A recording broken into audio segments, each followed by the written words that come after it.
Hey everyone, Regal Reviews here. It is Race Wednesday, which means time for my Survivor recap. So, to recap, basically dealing with the vote out from last week, that was a real tough one to watch. And Franny is understandably upset, and Heidi was both in an interesting and tough situation because that advantage in itself was interesting. I mean, being able to control somebody's vote, that's astounding. But then it's also a question of who does she play it on? And even Heidi said it herself. She wanted to make sure whoever she played it on when they got back to camp she that there wouldn't be a lot of tension, like they'd be understanding.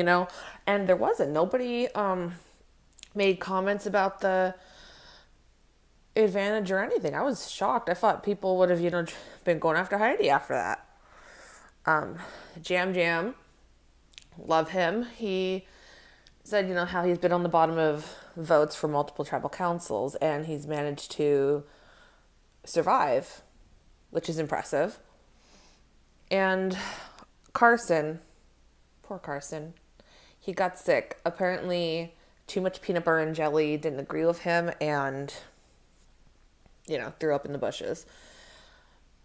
And that's understandable, when you're like basically eating nothing and then you get a reward, you basically, stuff yourself and then you pay for it later. So they get tree mail and they say they have to go in pairs. And I would almost be very wary of that because it's very vague. It doesn't say like pairs as in they'll be working together or pairs as in they'll be going against each other. And sure enough, they go into pairs to work together. And when they get to the immunity challenge, it's Caroline and Carson, Danny and Lauren, Jamie and Heidi, Kane and Brandon. I feel like I'm missing somebody. Oh, Jam Jam and Franny.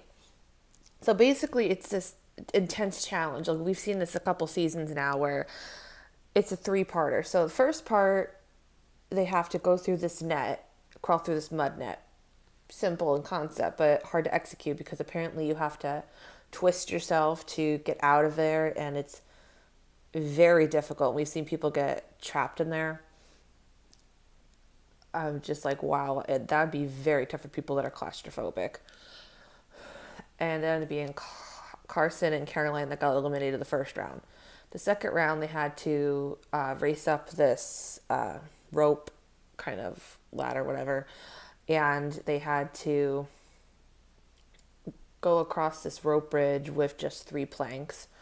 And then from there, you'd have 2 groups from there move on. And it ended up being Brandon and Kane and Lauren and Danny that went on. And now it's a regular immunity challenge. Because I thought to myself, because there's only going to be one necklace, so how's that going to work if they're in pairs?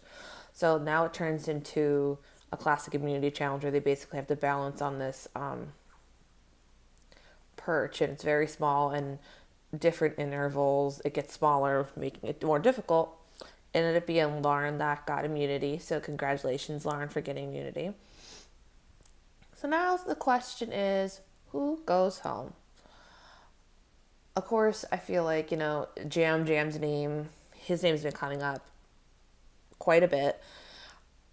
Right away, it seemed like Franny's name came up, and I feel like because Matt and Franny were such a pair, they might want to get rid of Franny. They also see that she's good in challenges, and she's also very likable.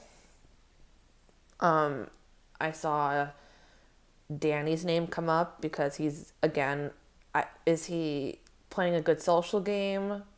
Not necessarily, but he is good in the challenges, and he's not afraid to make the big moves and go out to look for idols. Brandon's name's also coming up because, again, he's a physical threat out there. So now it's a question of who do they vote out. And Franny is the name that's going around the most. And they have the numbers because they could put 4 on Franny because there's 4, 3, and 3, you know.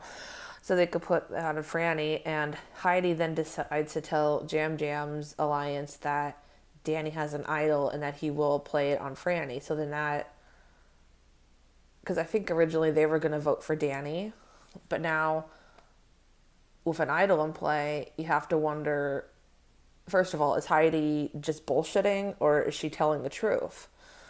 And just because Danny says he'll play the idol for Franny, which he actually did, we did see him say that he was to Franny, he will play the idol for her.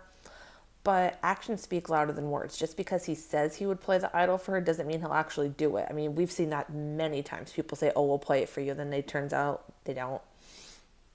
So it looks like it's going to be an interesting tribal council. And even before tribal council, Carson said something to Danny about his name coming up.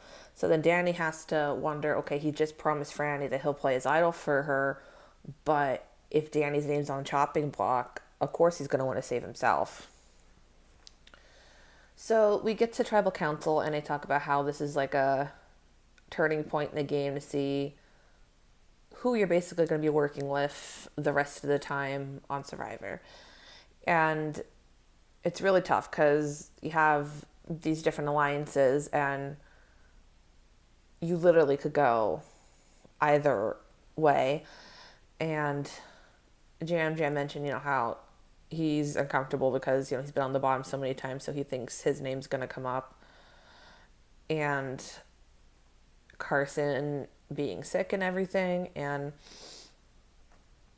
yeah, it was nothing too much going on at tribal council. I did like seeing Matt at tribal council. It was nice seeing him again.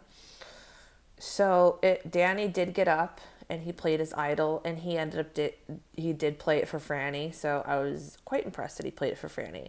And had he not played it for Franny, Franny would have been sent home. So he did play his idol correctly, which we don't see often. We see people play the idols, but not necessarily always correctly. It ended up being Brandon that got sent home. And I have nothing against Brandon at all. I think they made the right choice to get rid of the physical threats. I mean, I feel like Franny is definitely more of a social threat. So is she a threat going forward? Yes.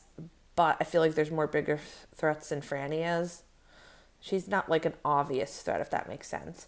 Whereas Brandon is an obvious physical threat. And at this point in the game, like once the merge hits, that's the point where they want to get all the physical threats out.